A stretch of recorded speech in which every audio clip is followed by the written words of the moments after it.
ustedes, qué bueno que están aquí.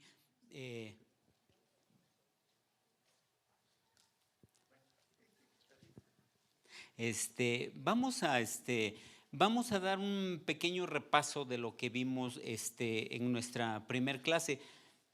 ¿Alguien recuerda algo de lo que vimos, algo que se le haya quedado de lo que vimos en nuestra primer clase? Adelante, por favor. Ok, por aquí que vimos, ¿te acuerdas? Sí, ¿qué era? ¿Verdad? Ok. ¿Qué es profetizar? Ok. Hablamos que era hablar de parte de Dios. Ok. Hablamos Ok. acerca de el nombre de Dios que era no se podía pronunciar y unos dicen Yahweh, otros Yahvé y otros Exactamente. Jehová. Oh, Jehová, Y exacto. las 60 profecías que se cumplieron cuando En su Jesús. crucifixión, ¿no? Y Así es. nosotros vimos 11 Es correcto. nada más, 11 profecías. En el antiguo y en el nuevo para donde se cumplía. Exactamente, en el antiguo está la profecía y en el nuevo está el cumplimiento Amén. de la profecía, de las profecías sobre el Señor Jesucristo. Entonces vimos todo eso. ¿Alguien más quiere comentar algo? En la cuestión de la profecía, profetizar es hablar de parte de Dios. Pero también obviamente se refiere a veces a cosas futuras a muy largo tiempo, algunas a mediano tiempo y algunas a muy corto tiempo. Pero eso es profetizar, hablar de parte de Dios. ¿Alguien quiere hacer algún otro comentario que se acuerde? ¿Algo que recuerde? ¿Sí?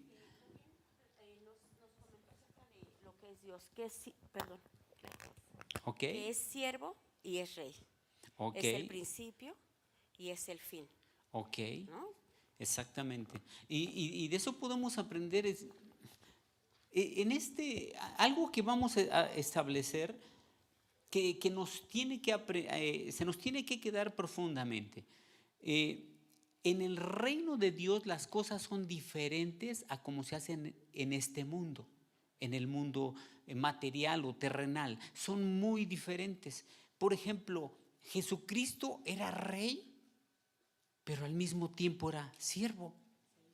Se hizo siervo. Y por ejemplo, en este mundo, ¿cuántos reyes, bueno, de los pocos que ya existen, por ejemplo, en España, ustedes creen que el rey de España, junto con su esposa Leticia, se animarían a darle una barrida a su patio?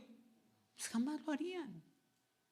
¿Por qué? Porque el hombre, el cristiano, tiene que aprender que las cosas como son en la eternidad o en el reino de los cielos, ahí no hay altivez.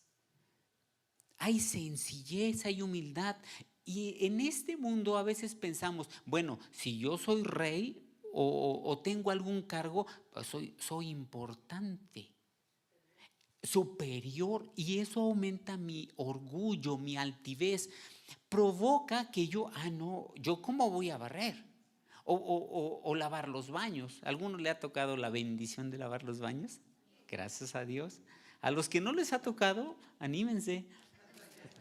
Pueden hacerlo antes de que empiece la reunión o si no, antes mejor. Porque nos enseña. ¿Ustedes creen que Jesús, siendo rey, rey de reyes, no nada más rey, sino rey de reyes, se volvió menos por servirle a sus discípulos? Claro que no, eso es lo que tenemos que entender. Que no importa si yo tengo un puesto alto y hago un trabajo y me hinco a limpiar, eso no me denigra.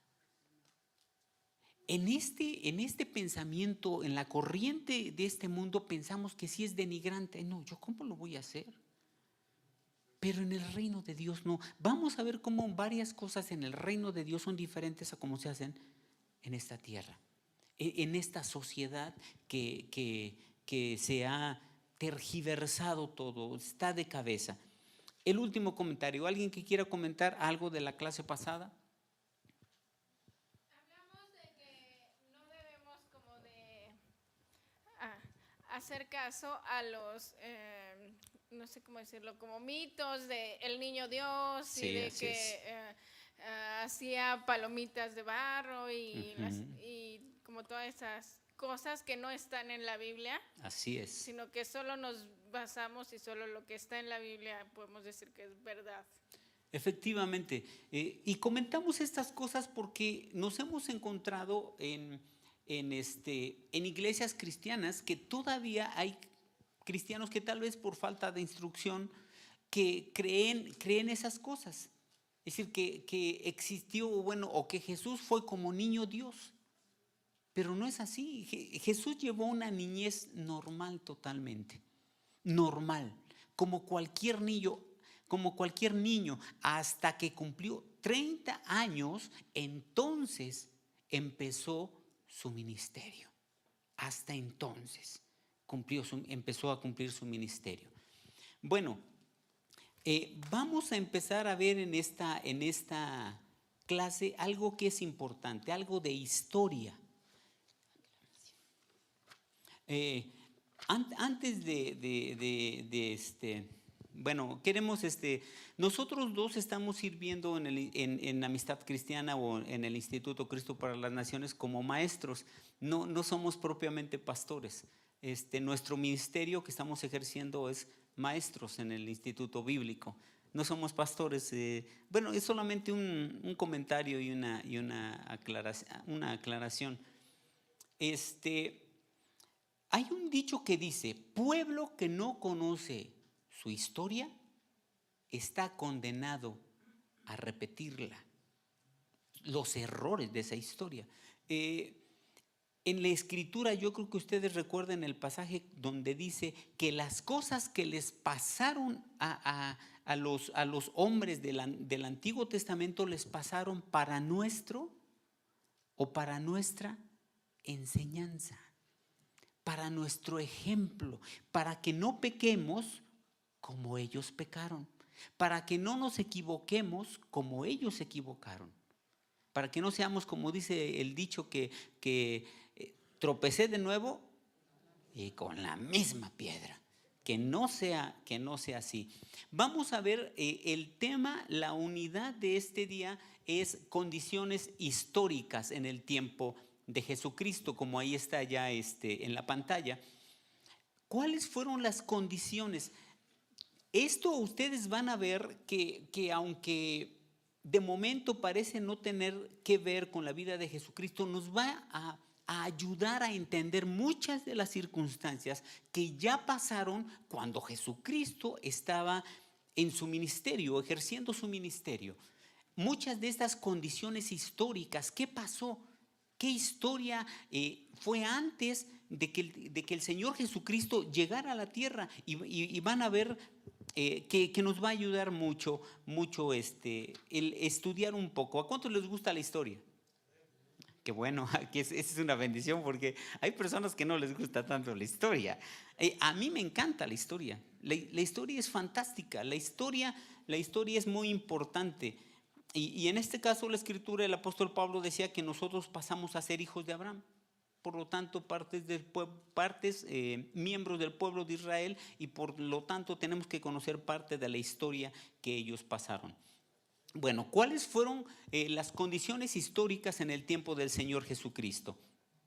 En primer lugar, vamos a ver que el pueblo de Israel en aquel tiempo estaba dominado por los romanos. Vamos a poner la próxima diapositiva. Ahí pusimos una imagen de la loba que supuestamente amamantó a los dos gemelos, Rómulo y Remo. Ahora, Israel, el pueblo israelita estaba dominado por Roma. Los sometió y Roma era terrible. Los sometió bajo la autoridad del emperador Augusto César, que en ese momento era el que estaba. Y se hablaban estos tres idiomas en Israel en ese tiempo, en el tiempo del Señor Jesucristo. En primer lugar, el griego. el griego era como hoy el inglés, es el idioma universal. Casi en todo el mundo alguien sabe hablar inglés, porque el griego era un idioma mucho más exacto, más fino que el latín. Entonces se hablaba el griego porque era un idioma que podía servir para que los romanos hablaran con los judíos, que los judíos hablaran con los mismos griegos que había en ese tiempo, etc. Se hablaba también en latín. El latín era el idioma oficial de los romanos. Ese era el idioma que hablaban todos los soldados y a través de ese se comunicaban. Y también se hablaba el arameo. Era el idioma común del pueblo judío. ¿Los israelitas tienen algún idioma? El hebreo. ¿Quién lo dijo? El hebreo, claro. Entonces pregunta, ¿por qué hablaban el arameo? Si tenían su idioma.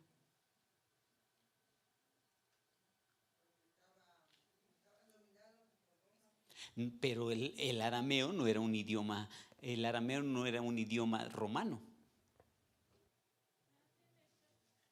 ¿Por qué hablaban el arameo? ¿Por qué piensan ustedes que, digo, es como si nosotros tenemos el español y de repente en México pues, no hablamos español, hablamos náhuatl o hablamos, no sé, portugués, que son idiomas medio parecidos, o italiano? Tía, pero si son mexicanos, tienen que hablar español.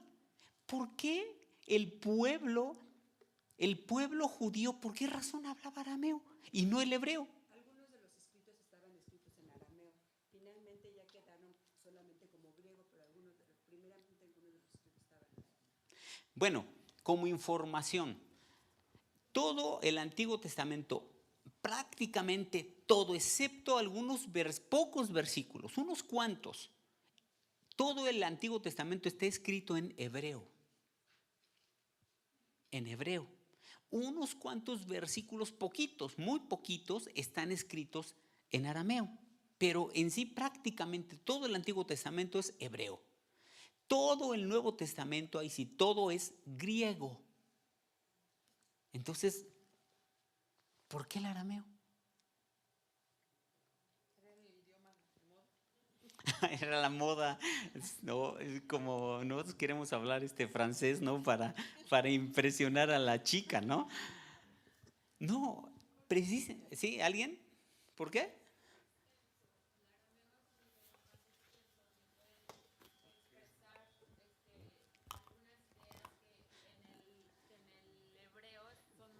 A ver, desde el principio. Ya no. Ya no repito. No, que el arameo es más extenso las expresiones. Es como el español. Y el hebreo es muy corto, es como el inglés. Algo similar. Bueno, no es así. Que hubo, o sea, aparte de los romanos, hubo muchas más invasiones que fueron como no tergiversando, sino haciendo que el mismo pueblo judío dejara como o sea, desde Babilonia, que fue todo el exilio y así, hubo muchos pueblos que los dominaron y fue por eso que se fue perdiendo el idioma. Tiene que ver Babilonia.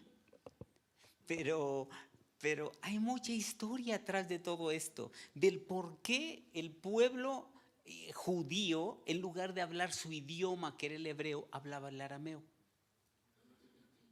¿Perdón? No. Todo eso empezó desde el año 586. En el año 586 antes de Cristo, ustedes recordarán que Israel, en los tiempos de David y de Salomón, las 12 tribus formaban un solo pueblo. ¿Sí recuerdan eso o lo han leído? Un solo pueblo. Ah, ok. Bueno, por los pecados de Salomón, Dios se molestó y le dijo a Salomón: por cuanto tú no has hecho el bien como lo hizo David, mi siervo, voy a romper el reino de ti. Le voy a dar a tu prójimo 10 tribus y tú solamente te vas a quedar con otra tribu. Bueno, ven que Salomón quería acabarse a las mujeres del mundo. Algo lo detuvo, pero él se quería, Dios mío.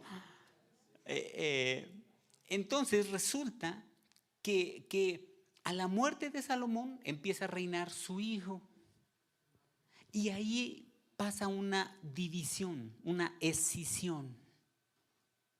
10 tribus se van con Jeroboam. Y con Roboam nada más se van 2 tribus y los levitas. Sería Judá, Benjamín y los levitas. Se quedan en la parte del sur. Israel, ustedes saben que es como una franja que está pues aquí está el Mar Muerto, el Mar de Galilea, todo está el Mediterráneo. En la parte sur, en esta parte sur se queda Judá, Benjamín y los levitas. Y en la parte norte se quedan las otras 10 tribus. Exacto. Bueno, ahorita no vamos a hablar de la tribu, del reino del norte. A las 10 tribus se le llamó el reino del norte o Israel. Al imperio que estableció Judá se le llamó el reino del sur o Judá. En el 586 antes de Cristo, por los pecados de Judá, viene Nabucodonosor. Invade en el 586 a Jerusalén, todo Judá, tus ciudades. Destroza el templo que había construido Salomón, el primer templo, lo destroza, lo deshace. Se lleva todas las cosas de oro y se lleva, no hay registros claros, pero se lleva aproximadamente como 40,000 o 50,000 judíos a Babilonia y se los lleva desterrados, exiliados. Se lleva a todos esos judíos en el 586. Los judíos pierden su templo, pierden su tierra y resulta que ¿cuántos años se fueron cautivos? 70 años. 70 años se van, bueno, qué bueno que ya pusieron ahí la otra, el mapa ese está muy bien, muchas gracias. Ahí está el mapa del reino de Judá y de Israel. Si ustedes se dan cuenta, la parte azul, ahí fue el reino de Israel en la parte norte. En la parte sur está Jerusalén con Laquis, Hebrón, Berseba o Berseba como está escrito ahí. Eso fue el reino del sur. Cuando viene, después de esta división, viene Nabucodonosor, se los lleva, destruye. La Biblia, de hecho apenas descubrieron arqueológicamente, Jeremías había dicho que que quemaron todas las casas, que incendiaron la ciudad de tal forma que quedó cenizas. Apenas en Israel descubrieron en las capas inferiores, los arqueólogos descubrieron que efectivamente se pudo comprobar que en esas capas había habido un gran incendio y que toda esa área había sido incendiada, quemada, arrasada. Se los lleva 70 años a Babilonia. Bueno, ya no lo voy a escribir porque luego este pizarrón no se quiere borrar rápido. Bueno, ahí va. Ahora sí, ya es que oramos y lo reprendimos para que... Es como que no, o lo cambiaron. Ok, qué bueno. Qué bueno. Entonces los judíos se van a Babilonia exiliados, pierden templo. Ahí surgen las sinagogas. Ahí es donde empiezan los judíos, que ustedes saben que ahorita no tienen templo, siempre se reúnen en sinagogas. Las sinagogas se iniciaron en Babilonia.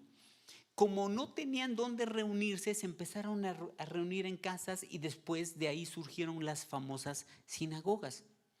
Ahí se reunieron 70 años, estuvieron cautivos. ¿Qué creen que pasó en 70 años? Aprendieron el idioma arameo. El arameo es el idioma o era el idioma de Babilonia. Se les olvida el hebreo y el pueblo, los exiliados, empiezan a hablar arameo, lo que teníamos ahí. Por eso, cuando en el tiempo de Jesús los hebreos, en lugar de hablar el hebreo, su idioma natal, hablaban arameo.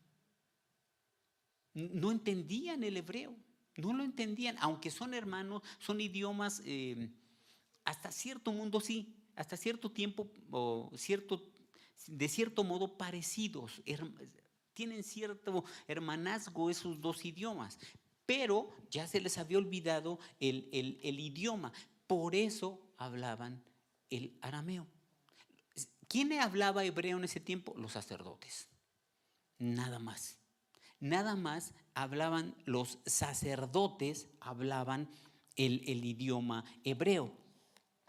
Bueno, después de esa dominación romana, y por qué hablaban esos tres idiomas, establecen como rey a un idumeo que se llama Herodes el Grande. Vamos a poner la siguiente diapositiva. Este hombre es una imagen, posiblemente no es tan certera absolutamente, pero bueno, esa es una imagen de Herodes el Grande. Herodes el Grande había sido nombrado rey sobre el país desde Roma y reinó en el área de ahí de Israel desde el año 37 hasta el 4 antes de Jesucristo. Sí explicamos que Jesucristo no nació en el 0, ¿verdad? La vez pasada. Bueno, ¿por qué no nació en el 0? Porque cuando hace muchos años establecieron que Jesucristo había nacido en el 0 o en el 1, todavía no habían descubierto muchas cosas sobre Herodes, sobre su vida, su muerte. Con el tiempo fueron descubriendo muchos restos arqueológicos de Herodes, información de ese tiempo, y resultó que con los cálculos que tenemos, hoy estamos según en el año 2018, pues descubrieron los arqueólogos que Herodes no había muerto en el 1 cuando Jesús nació, sino había muerto 4, es un cálculo, 4 o 6 años antes de Jesús. Pero ahí hubo un problema, porque entonces se supone que el Señor Jesús había nacido en el 1. Pero si nació en el 1, entonces hay un problema porque, pues sí, porque Herodes ya se había muerto, entonces la Biblia tendría un problema. Vamos a leer rápidamente Mateo 2:1.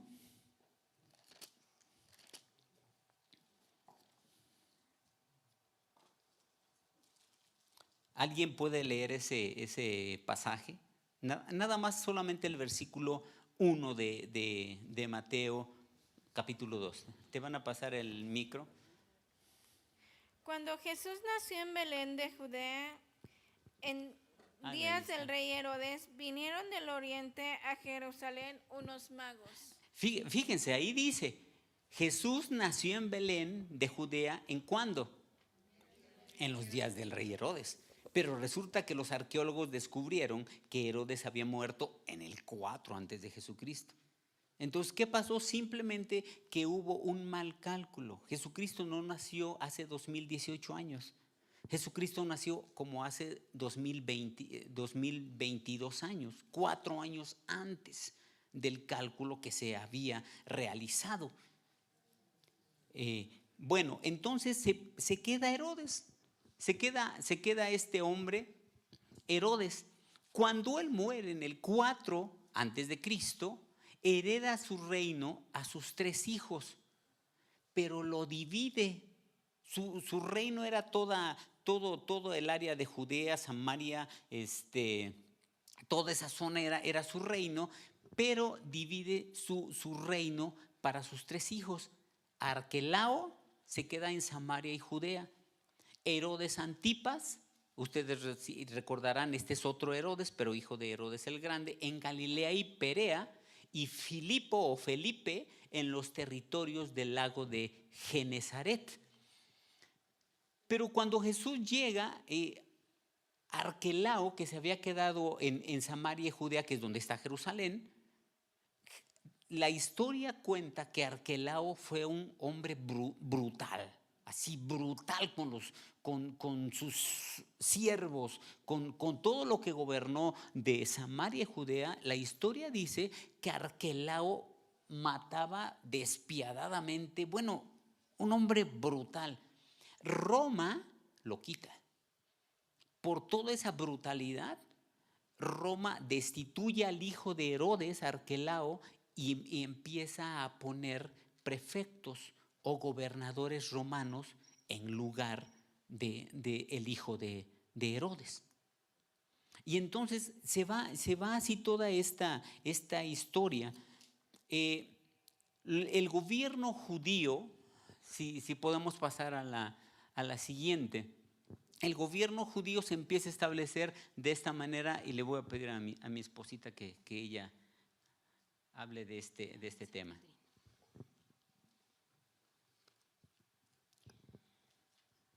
Bueno, el imperio romano era el que gobernaba, pero les daba cierto chance, entre comillas, a los judíos de tener su propio gobierno, pero de todas maneras ellos eran los que movían los hilos, o sea, no los dejaban realmente con una libertad total.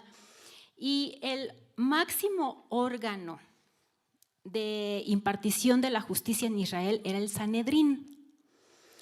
El Sanedrín quiere decir concilio, y sus inicios los podemos ver en Números 11:16. Si me pueden poner por favor la cita aquí de Números 11:16 para que veamos cómo se inició el Sanedrín con Moisés. Entonces el Señor dijo a Moisés: reúneme 70 varones de los ancianos de Israel, que tú sabes que son ancianos del pueblo y sus principales, y tráelos a la puerta del tabernáculo de reunión y esperen allí contigo. Entonces desde aquí ya le habían dicho a Moisés que delegara, porque él gobernaba todo. Él juzgaba, venían con él para arreglar problemas de todo tipo. Entonces le dijeron: ¿sabes qué? Que tú no puedes con toda esta carga. Entonces, ¿por qué no les mandamos a llamar a 70 varones, ¿no?, de los ancianos, de los sabios, para que vengan y te puedan ayudar a la impartición de la justicia en este pueblo que es numeroso? Y entonces desde ahí empieza el Sanedrín. El Sanedrín, como vemos, estaba compuesto de 70 personas, 71 con el sumo sacerdote, que era la máxima autoridad en este órgano, y el Sanedrín ejercía las 3 funciones fundamentales, que son legislativas, ejecutivas y judiciales. Ellos eran los que hacían las leyes, las ejecutaban y también ponían las sanciones adecuadas para cada una de las situaciones. Estaba integrada por los fariseos, saduceos, ancianos, escribas. Y bueno, en el año 328 a.C.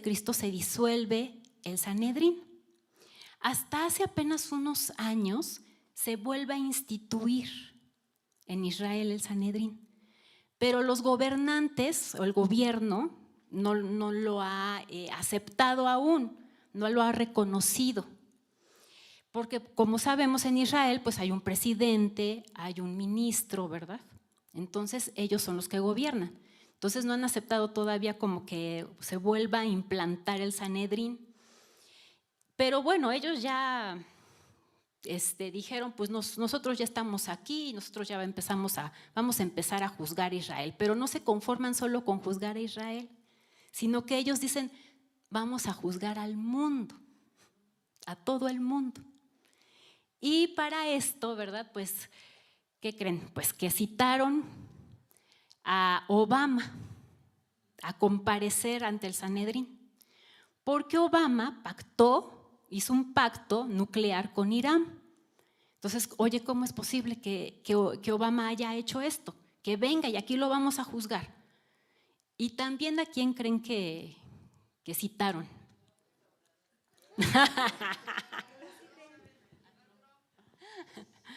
No, bueno, pues creo que no les ha llegado esas noticias hasta allá todavía de López Obrador y todo esto que se está dando aquí.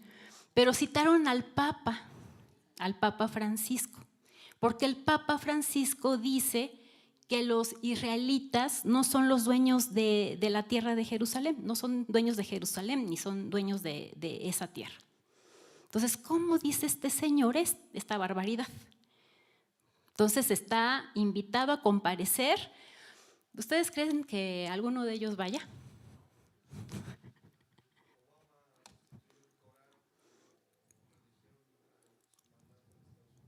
¿Sí? No, pues no. Con Irán, un pacto nuclear. Y bueno, pues son los enemigos, ¿no? Ahí, archienemigos. Entonces, pues bueno, ellos se creen que son los máximos jueces del mundo. Y de hecho sí lo creen, ¿eh? Los judíos así lo creen. Y sobre todo ustedes como saben, hay grupos, los judíos ultraortodoxos y los judíos ortodoxos son los que más se aferran a todas las cosas, costumbres que vemos desde el tiempo de los primeros israelitas. O sea, ellos se aferran a todo eso y lo llevan a pie juntillas hasta el día de hoy. Ahora ya hay judíos que ya ni creen en Dios, ¿no? Ya son light. Pero los ultraortodoxos dicen, nosotros vamos a gobernar al mundo cuando venga nuestro Mesías, porque para ellos obviamente no creen en Jesús, no lo aceptaron como su Mesías, ellos siguen esperando a su Mesías.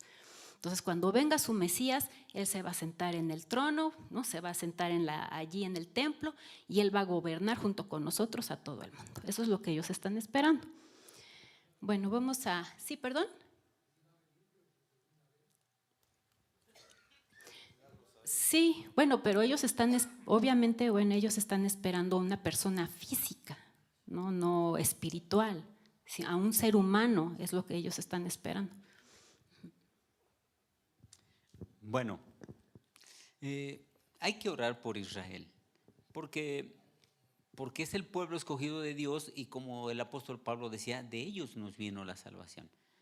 Lamentablemente hay algunos grupos, como en todo, es decir, hay judíos que son ultraortodoxos y algunos de ellos, por ejemplo, tienen la idea de que va a venir su Mesías, van a gobernar al mundo y cada judío va a tener como 1,200 siervos.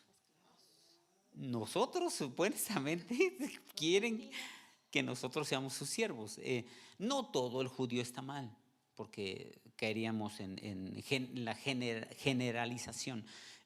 Hay que orar por los judíos, hay que orar por Israel, que como la Escritura dice, que los que están destinados para esta salvación, que crean en el Señor Jesucristo. Y hay judíos que han creído en el Señor Jesucristo y es una bendición. Este órgano, como ustedes pueden ver, tenía 3 funciones, era el máximo órgano. No había en Israel otro órgano más importante.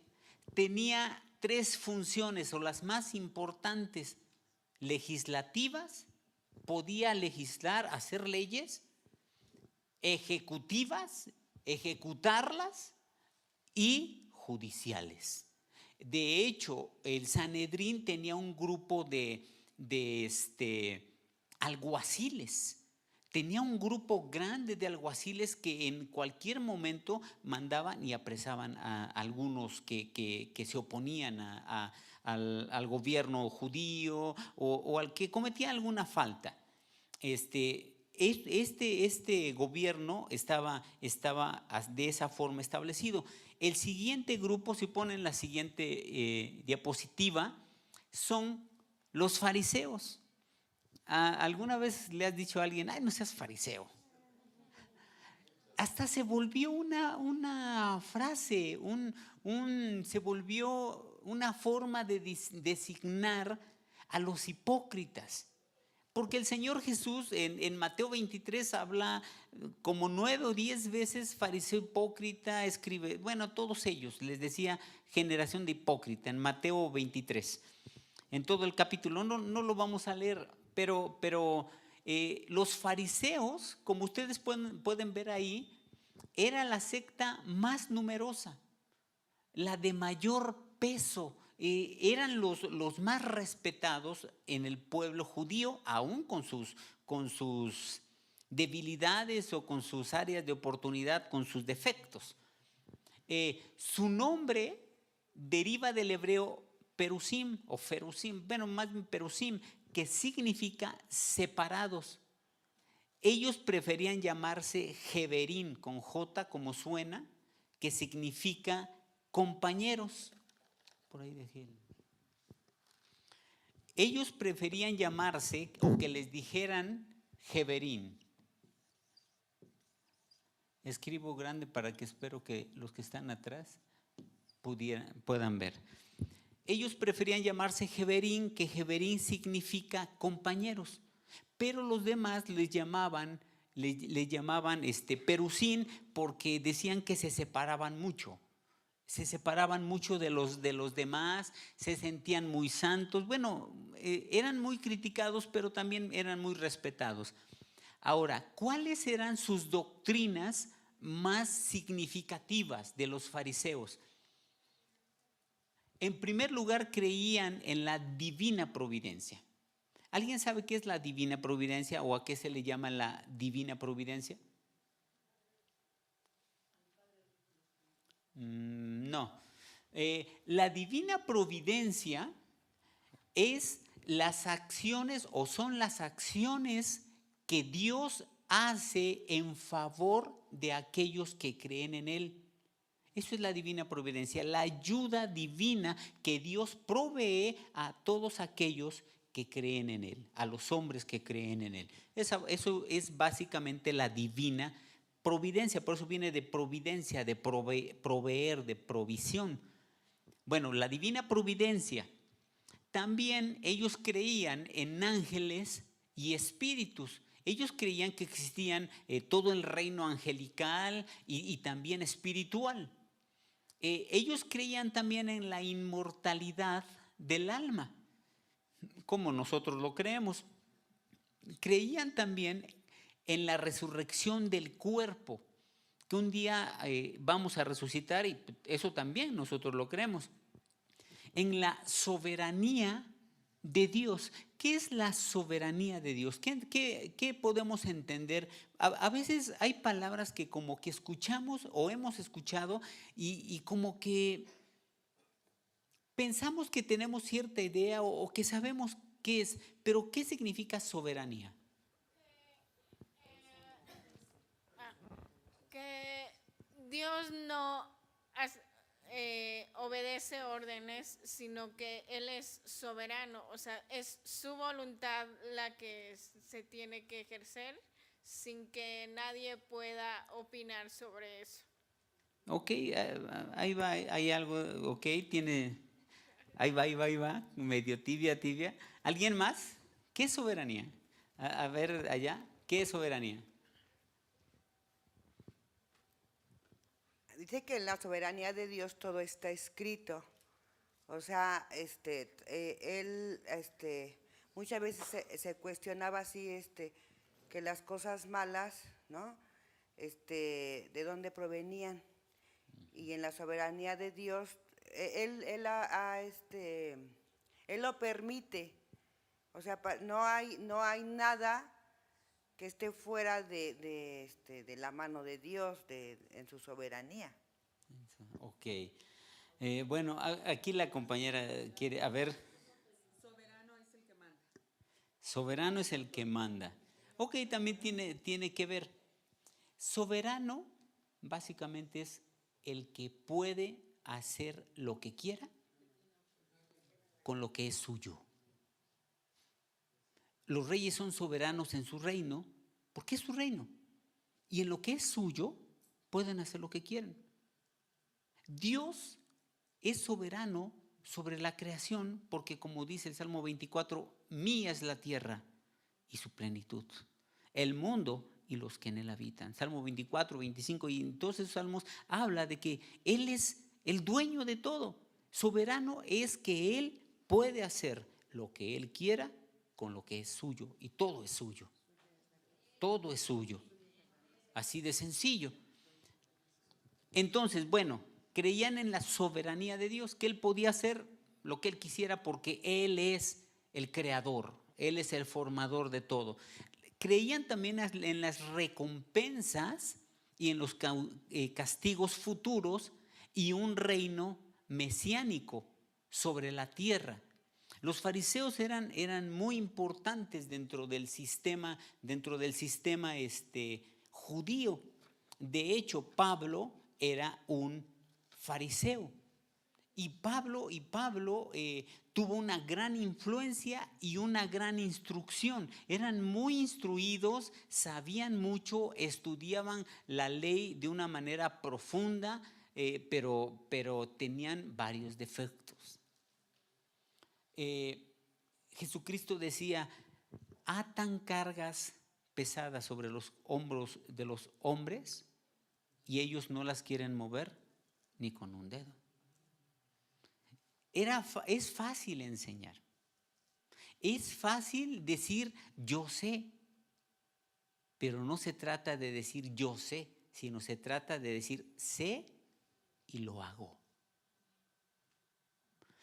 En el instituto donde nos permite estar Dios enseñando, algo que continuamente a los alumnos les exhortamos a que nunca se les olvide es que lo que vayamos aprendiendo sobre Jesús se aprende y se aplica en la vida cotidiana. Porque conocimiento que no se aplica, aparte de que se olvida, causa vanidad, orgullo, altivez. Ustedes recordarán que hay pasajes que dice que el conocimiento envanece. Entonces, si el conocimiento envanece, mejor no aprendo porque me voy a envanecer. Pero no se trata de esa idea. El conocimiento envanece cuando lo adquiero y no lo aplico en mi vida diaria, en mi vida cotidiana. No lo aplico. Aprendo de Dios algo que debo de ser, por ejemplo, no mentir. Y aprendo en su palabra, pero soy un mentiroso. ¿Habrá algún cristiano mentiroso? En esta no, en la vecina, en la que está cerquita de por aquí. Allí sí seguro. Es que, de verdad, lo triste es que somos hijos de Dios y usamos armas de Satanás, porque el padre de la mentira es Satanás. Entonces, algo que también les vamos a animar es a que lo que aprendamos lo apliquemos en nuestra vida diaria. Por ejemplo, a ver, ¿cuántos leyeron los 2 capítulos diarios? ¿Sí los leyeron? ¿Todos? Bueno, creo que no todos, ¿verdad? O no quisieron levantar su mano por humildad. Sí. A ver, sí es cierto, yo lo sé. De verdad, en el Instituto Bíblico tratamos de no cargar exageradamente a los alumnos porque sabemos que en realidad, y lo sabemos, y de verdad para nosotros de verdad es un gusto que ustedes estén aquí, porque el aprender es algo de lo que mejor podemos hacer, aprender de Dios. La ignorancia es uno de los peores defectos o de las cosas que más afectan a las personas. Y lo podemos ver en el ámbito, por ejemplo, en el ámbito de la intelectualidad. ¿Qué pasa cuando un indígena analfabeta llega a la ciudad sin saber nada? Discriminado, abusan de él porque no sabe. ¿Qué pasa cuando un hijo de Dios no sabe? Es hijo de Dios, pero no sabe. La ignorancia es algo terrible. Entonces, de verdad, para nosotros, qué bueno que ustedes están aquí. De verdad, es una bendición que estén aquí y que tengan esas ganas de aprender. Lo que les animamos es que lo que aprendamos lo hagamos para que no nos volvamos como los fariseos. Vamos a ver el siguiente grupo político-religioso, que eran los saduceos. Los saduceos eran un grupo religioso sacerdotal, aristocrático, judío. Fue denominado así por el sumo sacerdote Sadoc, que era sumo sacerdote en los tiempos de David y de Salomón. Saduceo, algunos dicen que puede significar justo o recto.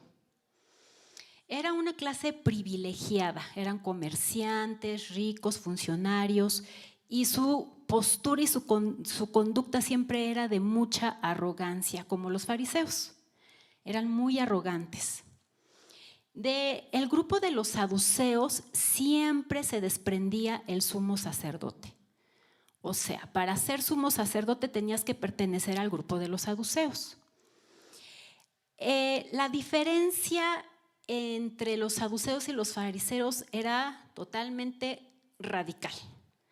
O sea, ellos creían totalmente lo opuesto en lo que creían los fariseos.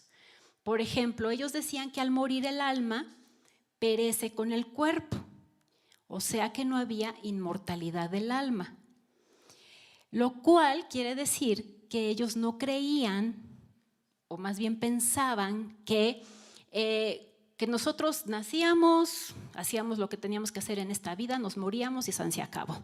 No había más. No había cielo, no había infierno, por supuesto, no creían en los espíritus, en los ángeles, no creían en la resurrección, por ejemplo, tampoco, porque pues si no hay cielo, entonces ¿para qué? O sea, si nos morimos y aquí se acaba todo, pues obviamente no hay nada más allá. Ellos decían que Dios, o ellos concebían a Dios como un Dios ajeno al acontecer del mundo. O sea, un Dios que se sentaba en su trono y no le importaba lo que pasara aquí en la tierra, en el mundo, no hacía nada, ni bueno ni malo, no intervenía en absolutamente nada. Y ellos también creían, aceptaban solamente la Torá o Pentateuco. ¿Qué es el Pentateuco? ¿Cuál es el Pentateuco? Así es, Penta 5, ¿no? Teuco libro. Eso que eran los primeros 5 libros, o son los primeros 5 libros del Antiguo Testamento, la ley de Moisés. Esa es la Torá y esa es en la que ellos creían. No creían en lo demás como los fariseos, en los profetas, en los demás escritos, ellos no creían esto. Eso no lo aceptaban. Ahora imagínense, estos dos grupos opuestos totalmente, en algún momento se acuerdan que se pusieron de acuerdo, se aliaron, hicieron su coalición. ¿No? ¿Dónde hemos escuchado lo de las coaliciones? No, ahorita está súper de moda todo eso, ¿no? Los que antes se odiaban, los de la izquierda ahora ya están con los de la derecha, y ya los que tanto se odiaban y se echaban, ahora ya resulta que son muy amigos, ¿no? Bueno, pues así pasaba con los fariseos y los saduceos cuando se trataba de atacar a Jesús. Entonces ellos con dos doctrinas totalmente opuestas, bueno, pues ahora vamos a aliarnos, vamos a hacernos miguis para atacar a Jesús y a ver con qué lo podemos hacer caer, en qué lo podemos hacer caer. Y pues bueno, pues no hay nada nuevo debajo del sol, ¿verdad? Entonces, fíjense, ¿desde cuándo existía lo de las coaliciones, no? Así es. Muy conveniente. ¿Por qué si eran de grupos contrarios, el sumo sacerdote tenía que ser saduceo si pensaba diferente a los fariseos? Porque la línea que venía supuestamente desde Aarón, ellos venían desde Aarón, o eso hasta ese tiempo se decía. El sumo sacerdote forzosamente tenía que venir del linaje de Aarón, y ellos decían que ellos venían del linaje de Aarón, del sacerdote Sadoc, que fue sacerdote durante el tiempo de David y Salomón. Entonces, desde ese tiempo venía ese linaje. Y ellos, los saduceos, saduceos por Sadoc, entonces solamente de ellos podía surgir el sumo sacerdote, por ser descendientes de Aarón. Ahora fíjense, ¿cómo es posible que el sumo sacerdote, la máxima autoridad religiosa para los judíos, tuvieran estas creencias? O sea, no creían en el cielo, no creían en la inmortalidad del alma, no creían que Dios era un Dios totalmente indiferente, creían que, o sea, no había ángeles, no hay cielo. Entonces, ¿por qué salía de ahí el sumo sacerdote con estas creencias? Pues por eso andaban como andaban, ¿verdad? Los judíos con muchas cosas muy equivocadas.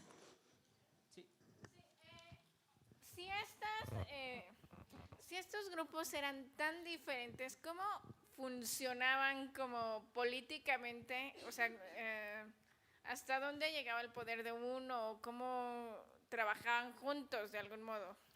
Como hoy lo hacen los partidos políticos, igualito, se soportaban. El pueblo no aceptaba a los saduceos, precisamente por todas estas doctrinas, como mi esposa decía, el pueblo creía en ángeles, espíritus. Dice, ¿cómo voy a creer en los saduceos? Si los saduceos, ¿cómo mi sumo sacerdote no cree que existe el cielo?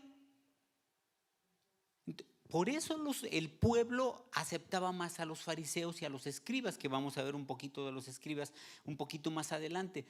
Lamentablemente, esta es una de las razones por las que el Señor Jesús vino en ese tiempo. Jesús tenía que venir en el tiempo en el que había tanta oscuridad espiritual que no lo iban a aceptar. Si a Jesús lo aceptan, tú y yo, claro.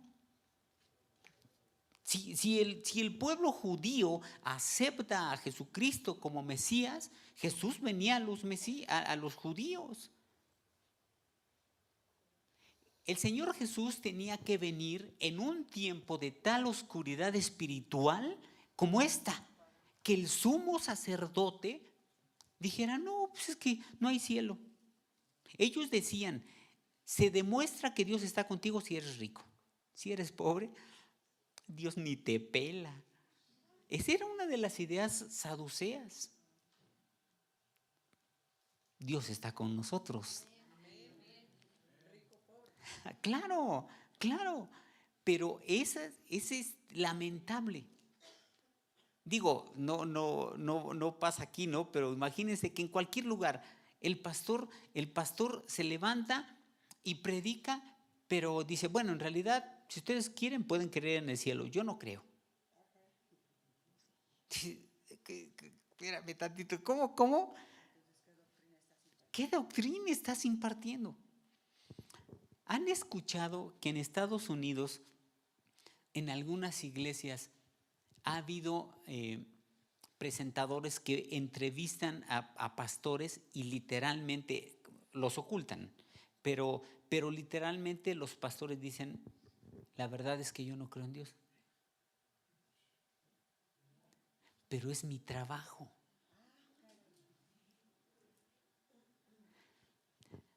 En la iglesia de Cristo se ha metido poco a poco muchas enseñanzas muy, muy tristes. Gente que está, pero no cree realmente. Riesgo de desaparecer, precisamente por eso, porque la gente que forma la Iglesia Católica ya no cree, o sea, de fondo ya no cree, y Efectivamente. que es la que está en mayor riesgo. Así es, de hecho va de picada toda su gente, ya no creen muchísimos, y más los jóvenes. Así es, sí, compañera. Hay, por ejemplo, cuando uno va a las expos cristianas, Sí. pasan videos de gente o pastores gringos que hacen señas satánicas y hacen cosas que uno dice, bueno, ¿y cómo que va a ser cristiano? ¿No? Sí. Miren, mucho se ha hablado de cuándo viene Cristo. ¿Cuándo regresa Cristo? No lo sabemos. Nadie puede decir una fecha porque ya la misma Escritura dice que nadie lo sabe, excepto el Padre. Pero por las cosas que han estado sucediendo, es muy posible que ya no falte mucho. Por ejemplo, ¿por qué Dios permitió, y yo estoy seguro que fue Dios el que permitió que Trump estuviera como presidente de Estados Unidos? Y no es tanto porque yo crea que es una buena persona, está bien lurias.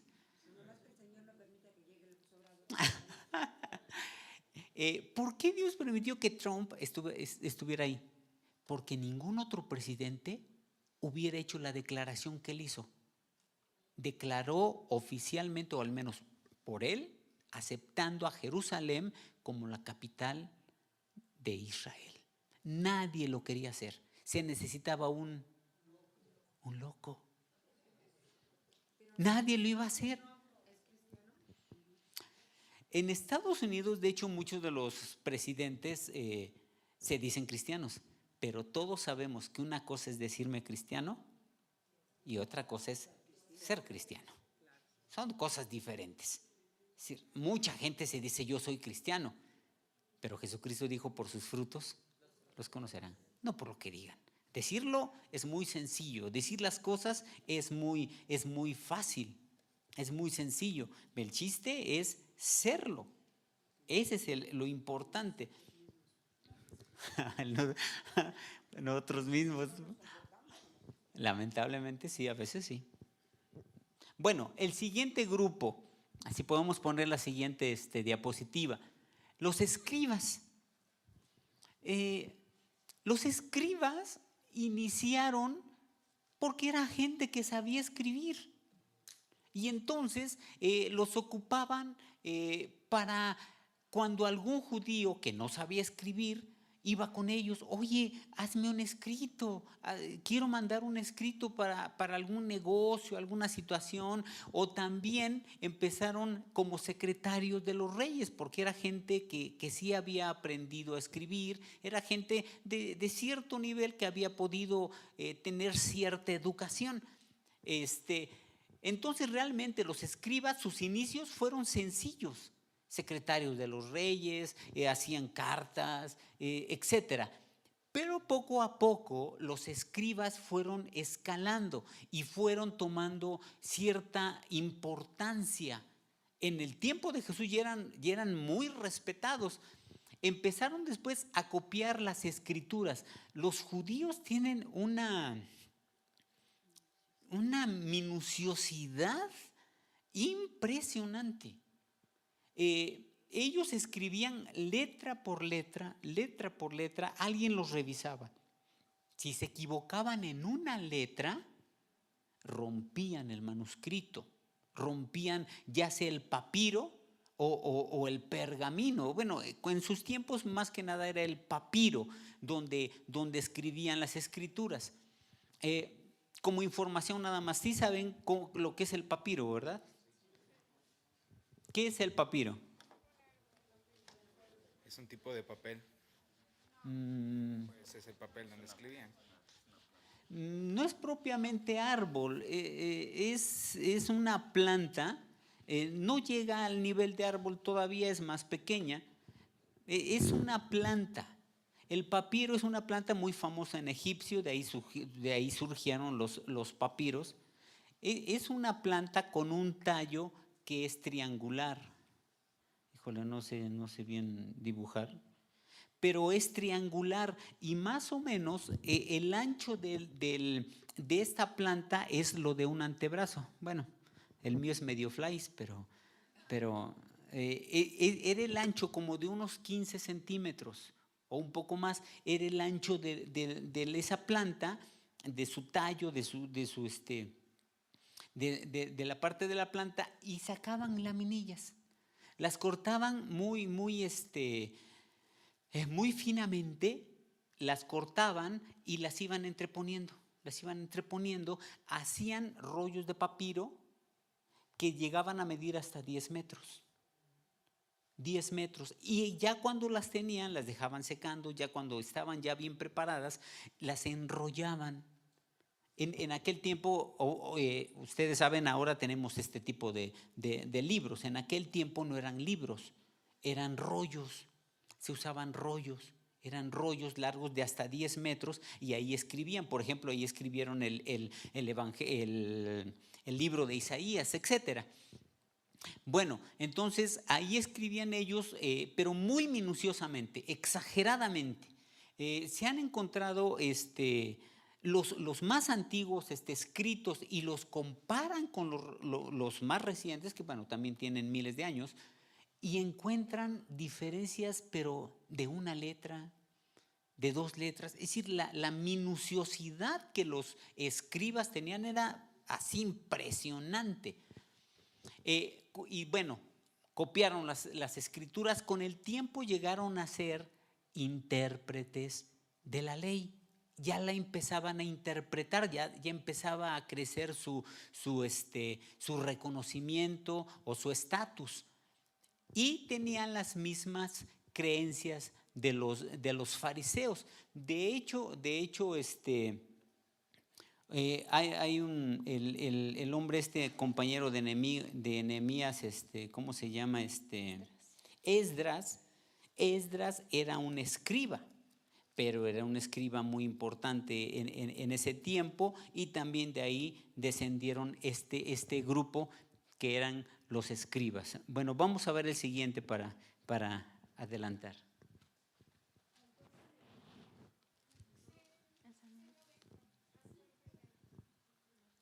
Bueno, vamos a continuar con los esenios. Los esenios surgieron por el siglo II antes de Cristo. Esenio significa santo. Era un grupo judío religioso que estaba compuesto aproximadamente de unos 4,000 miembros. Pero ellos vivían en comunidades a las afueras de los pueblos, y estas comunidades no pasaban de los 200 miembros. Muchos de ellos se asentaron cerca de las montañas de Qumran. ¿Quién sabe qué descubrimiento arqueológico importante fue ahí en Qumran?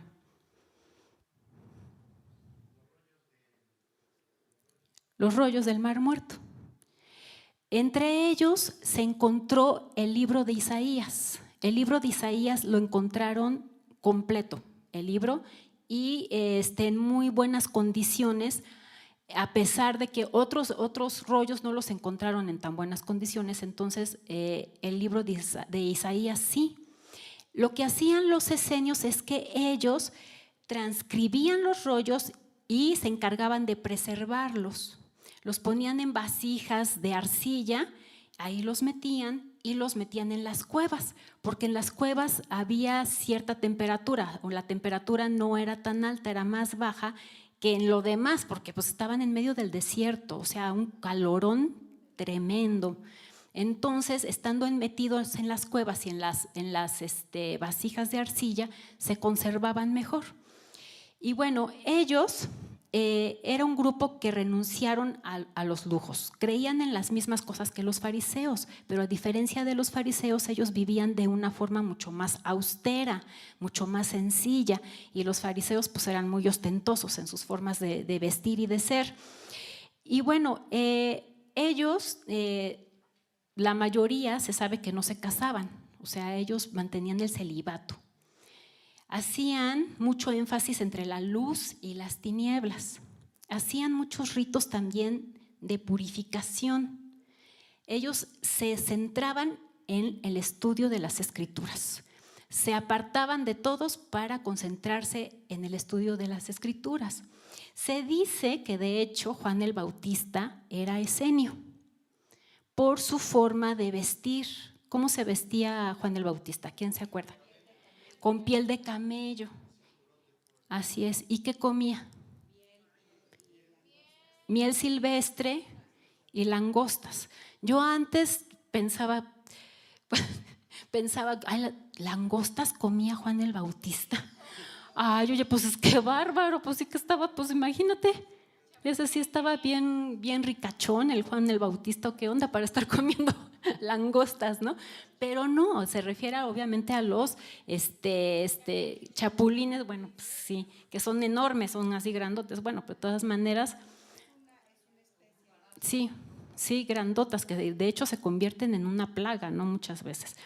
Pero bueno, dicen, bueno, los bichos dicen que tienen muchas proteínas, así que pues no se la pasaba tan mal, ¿verdad? Pero bueno, fíjense, dicen que era esenio. Vamos a ver el siguiente grupo. Para ya terminar. ¿Cuántos han tenido celotes? No se hagan, mujeres o hombres. No, ¿verdad? ya esos no son de Dios.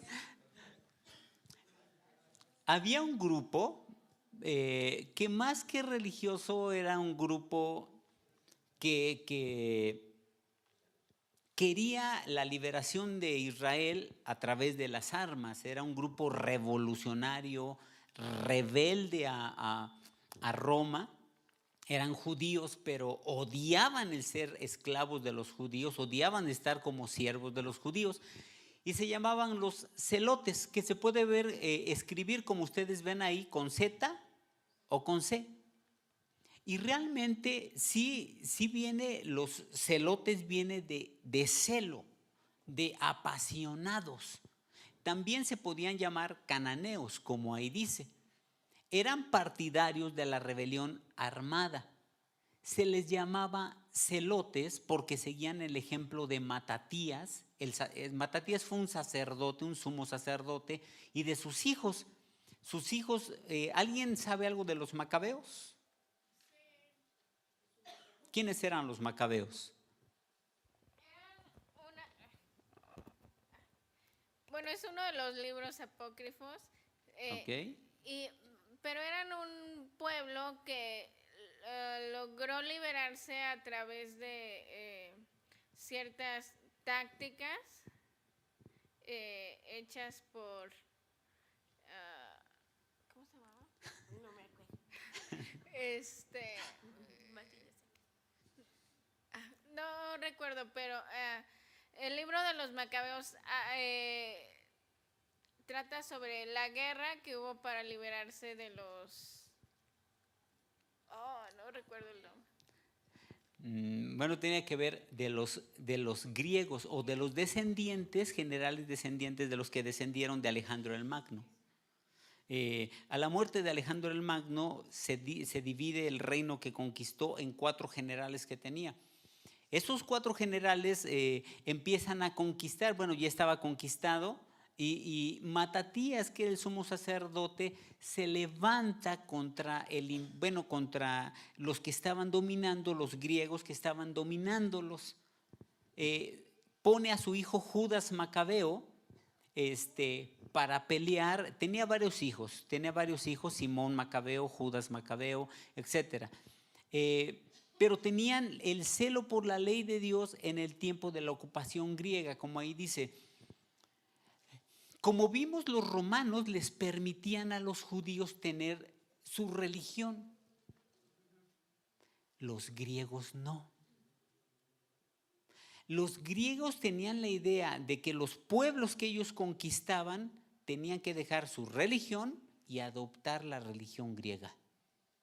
A Zeus, por ejemplo, y a todos los dioses griegos. Todos los conquistados por los griegos, por Grecia, tenían que volverse griegos, o lo que le llaman helenizarse. Volverse griegos, adorar a los mismos dioses que los griegos. Y entonces resulta, hay un personaje muy famoso que tal vez algunos han escuchado, Antíoco Epífanes. Este Antíoco Epífanes fue terrible.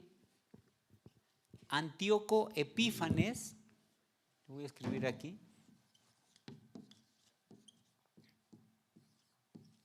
Antíoco Epífanes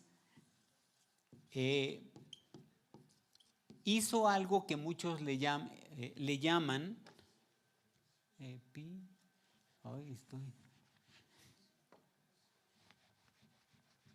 no se deja. Epífanes, bueno, Antíoco Epífanes quería obligar a los judíos a que abandonaran la religión judía. Llega al templo y levanta una estatua de Zeus, donde estaba el altar de los holocaustos. Y sobre el altar sacrifica cerdos. Ustedes saben que para los judíos los cerdos inmundos son de los peores animales. Sacrifica cerdos. Eso motivó que Matatías, el celo que sentía por la casa de Dios, se levantara contra los judíos. Dícele una tradición que llegaron los griegos dentro del templo y dijeron: van a ofrecer sacrificio a Zeus. Y ahí estaba Matatías. Entonces Matatías dijo: no va a ser así. Pero un judío se adelanta y ofrece un sacrificio a Zeus. Matatías, dice la tradición, que se llena de celo por Dios y de ira, se va contra el judío y lo degüella, le corta la cabeza. Y se levanta y dice: ¿quién está conmigo para ir contra los judíos? Se le unen muchísimos judíos, empieza la guerra contra Antíoco Epífanes y lo derrotan. Esa fue una de las victorias más importantes de los judíos. Se liberan de la ocupación griega. Y de ahí vienen los celotes. Esos son los celotes. Del celo por Dios. Hay mucha historia de los celotes, pero bueno, ahorita no vamos a verla toda, la historia de los celotes, pero esos eran celotes. ¿Alguien recuerda algún celote conocido con el Señor Jesús? ¿Quién? ¿Algún celote? No fue el que le corta la oreja, pero había uno. Jesucristo, fíjense lo increíble de esto. Jesucristo escogió a un celote como apóstol. ¿Alguien recuerda su nombre? ¿Cómo se llamaba el apóstol de Jesucristo? Y era un broncudote. No, bueno, no, dice uno que algo broncudo y Pedro, ¿no? Y aquí en México dices broncudo y...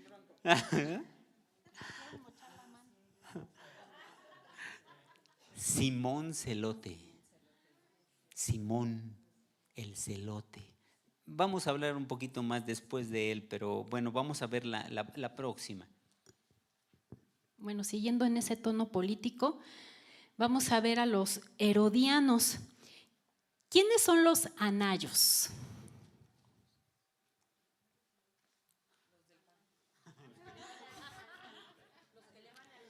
Los que le van a Ricardo Anaya, ¿verdad? ¿Quiénes son los midistas? Los que les van a Mid. ¿Quiénes son los pejecitos? Los pejes. Los que le van a Obrador. Y como decía mi esposo, espero que aquí no haya broncudos y nos quieran luego andar cortando la mano, ¿verdad? Pues en los herodianos era así, o sea, los herodianos era un grupo político que apoyaba a Herodes, ¿no? Sostenían que era justo pagar tributo a los emperadores, pues claro, pues cómo no. En esto se oponían claramente con los fariseos, porque los fariseos se oponían a pagar tributo al Imperio Romano, porque para ellos significaba obviamente estarles pagando a sus conquistadores, opresores, los que los habían venido a conquistar, esclavizar, ¿no? Y obviamente este era un imperio gentil, idólatra, entonces ellos estaban totalmente en contra de eso, los fariseos. Pero los herodianos obviamente decían, no, pues sí hay que pagar, hay que pagar. Entonces estos dos grupos siempre estaban en pugna. Igual como los fariseos con los saduceos, igual los herodianos con los fariseos. Siempre estaban en pugna por este asunto de los tributos.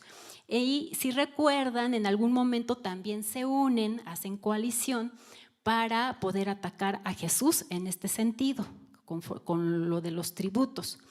Eso se va a ver un poquito más adelante. Ok, esos eran los herodianos. Vamos a ver el siguiente grupo político. ¿Se han escuchado de los sicarios? ¿Qué son los sicarios? Aquí en México. Asesinos a sueldo, asesinos que por un pago dicen a quién quieres que mate y lo matan. Eso viene desde allá, desde el tiempo del Señor Jesús.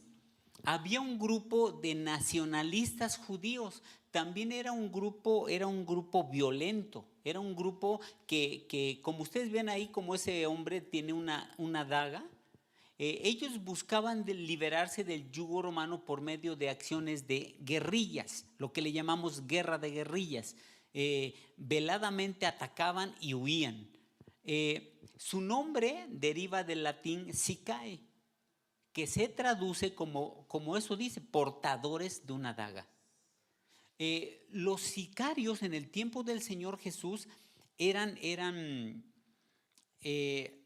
secretos. No sabían la gente no sabía quién era. Bueno, algunos judíos sabían quién eran. Lo que hacían los sicarios.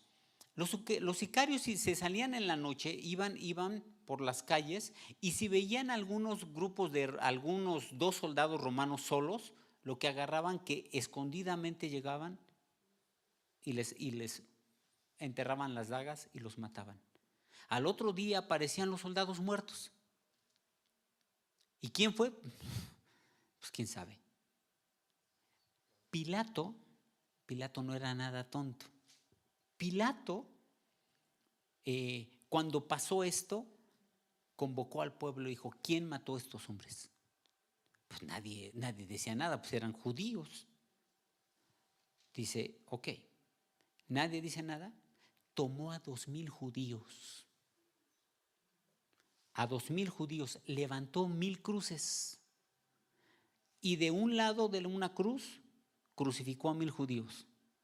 Y del otro lado crucificó a otros 1,000 judíos. Y les dijo, cada vez que aparezca un soldado muerto, apuñalado, voy a matar ahora a 4,000 judíos. ¿Saben qué pasó con los sicarios? Se acabaron. Dijeron, pues van a acabar con nuestro pueblo, sí. No, históricamente no se sabe si era sicario. Barrabás era un hombre sí, aunque no hay una historia comprobada que él perteneciera a los sicarios. Era un revoltoso, incluso cometió homicidio, dice la Escritura, pero no se sabe con exactitud si él era miembro del grupo de los sicarios. Sí, sí, era un agitador efectivamente, es lo que dice la Biblia, pero no hay son historias de hace 2000 años, entonces no hay algo así establecido que especifique que Barrabás era un sicario o un celote. No hay algo establecido en ese sentido de que fuera un sicario o un celote. Vamos a ver al siguiente grupo. Bueno, el siguiente grupo son los publicanos. ¿Quiénes eran los publicanos?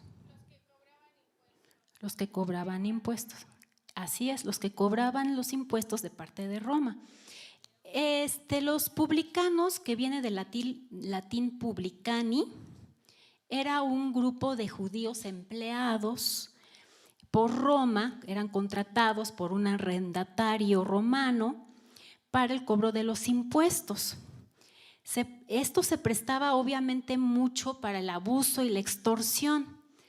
Y los publicanos eran sumamente aborrecidos, odiados por el pueblo judío porque eran judíos cobrándoles impuestos a sus conciudadanos de parte del Imperio Romano. Entonces eran odiados, eran tenidos como traidores a la patria.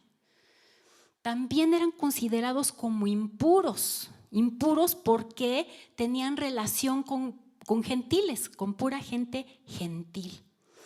Y se les prohibía la entrada a las sinagogas, al templo, obviamente por esta razón, porque eran impuros y porque generalmente caían en extorsiones, en estarle robando al pueblo, en abusos, ¿verdad? Decían, bueno, son 500 pesos del impuesto, pero fíjate que ya no, ya subió. Y ahora ya son 800, ahora cáete con los 800. Entonces, obviamente eso era para ellos, ¿no? Y obviamente también yo creo que se mochaban con algunos de los soldados romanos porque lo que creemos es que siempre el cobrador de impuestos, el publicano, estaba con algún soldado o con 2 soldados romanos que verificaban que, a ver, cómo está lo del dinero y si alguien se oponía, pues vente para acá, te vamos a llevar a la cárcel porque pues no quieres pagar o te vamos a castigar, ¿no? Entonces esa era una manera también de amedrentar al pueblo y de obligarlo a pagar los impuestos, ¿no? Y bueno, y también sabemos que por ahí también había un discípulo de Jesús que era publicano. Era Mateo, ¿verdad? Cobrador de impuestos. Qué curioso, ¿no?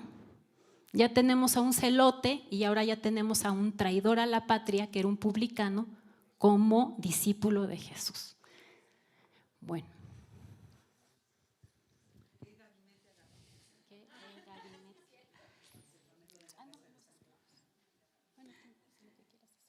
A los publicanos no los dejaban entrar a las sinagogas, estaban excomulgados. Hagan de cuenta, bueno, como una congregación, es decir, tú no puedes entrar acá. A ningún publicano les permitían la entrada en la sinagoga. Los judíos les huían, ¿eres publicano? Porque los publicanos tenían mucha relación con los romanos y con pecadores, entonces se consideraban impuros para las ceremonias judías. Nadie quería tener relación con los publicanos. Dicen, no, esos no, nos contaminan. Nadie quería estar cerca de ellos. Y como dice mi esposa, Jesús escoge un publicano. Ahora en este tiempo no se hace, pero tú dices, en estos tiempos, ¿qué trabajos podría desarrollar alguna persona que nosotros como cristianos diríamos, ay, no, ese trabajo está mal? ¿Cómo qué trabajo? Como que dijeran, no, ese trabajo yo no lo agarraría porque soy cristiano. ¿Cómo qué? Como un sicario, bueno, claro. ¿Cómo qué? Ok. Como policía, por ejemplo. Como alguien que atienda un bar. ¿Alguien le gustaría ser como cristiano alguien que atienda un bar?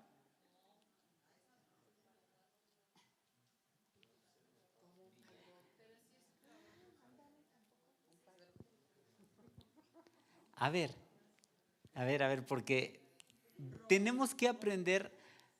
Hay algo importante que tenemos que aprender con estos de los publicanos.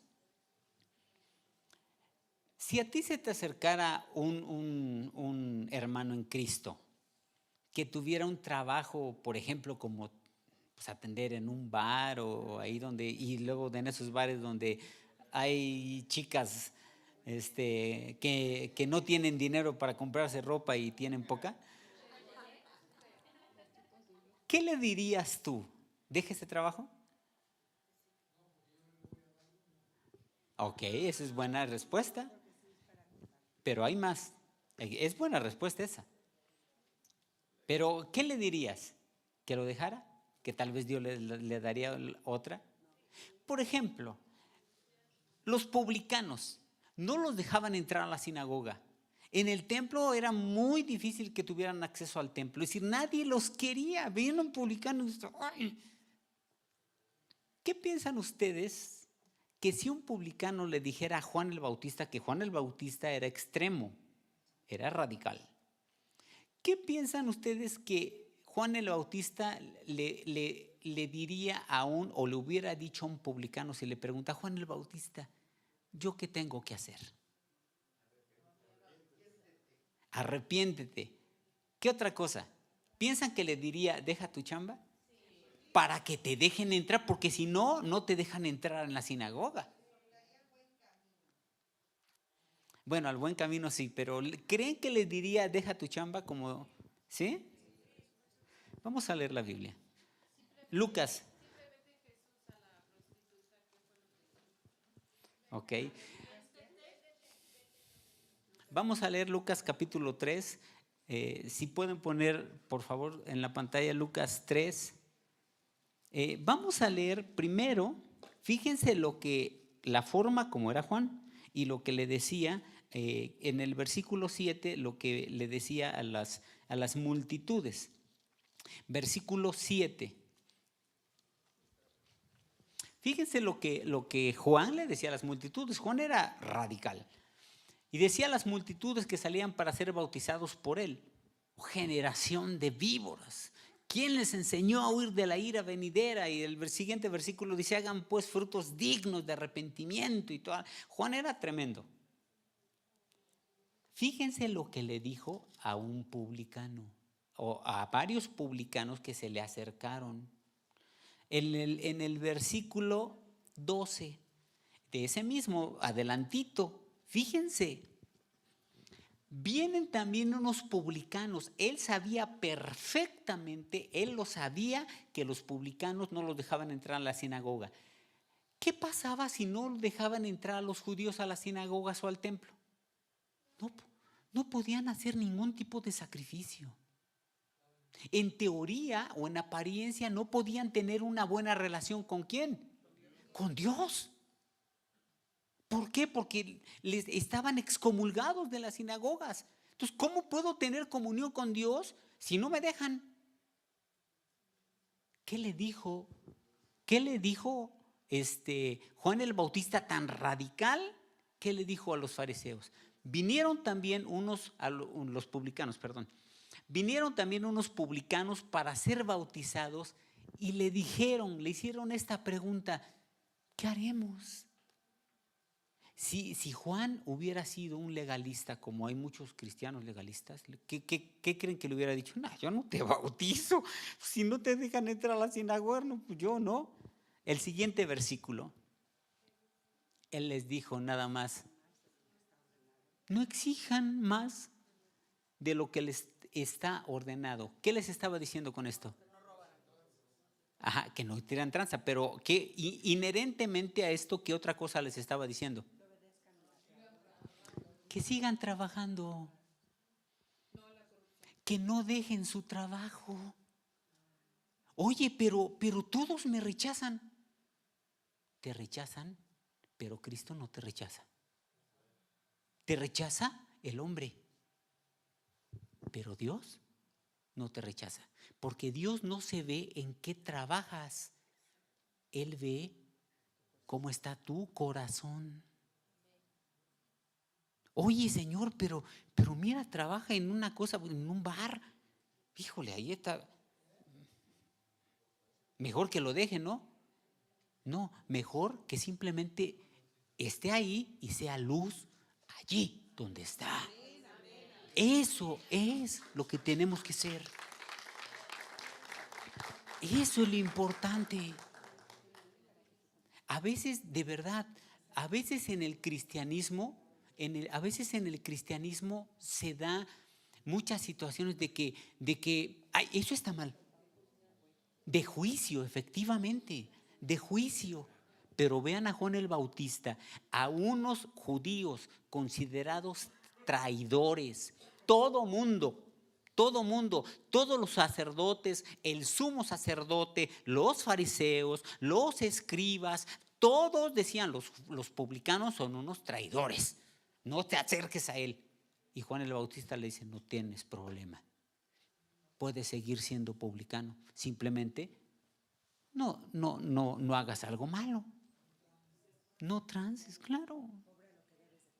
Debemos de cambiar, algo muy importante en el cristianismo, interpretar bien las cosas para no juzgar y no equivocarnos. Y no a veces cuando ve alguien y diga, ay, pues yo trabajo en un antro. Ay, Dios mío, mejor me hago un ladito de ti porque quién sabe qué espíritu traes. Aguas. No es dónde trabajas o en qué trabajas, es lo que hay en tu corazón. Eso es lo que importa.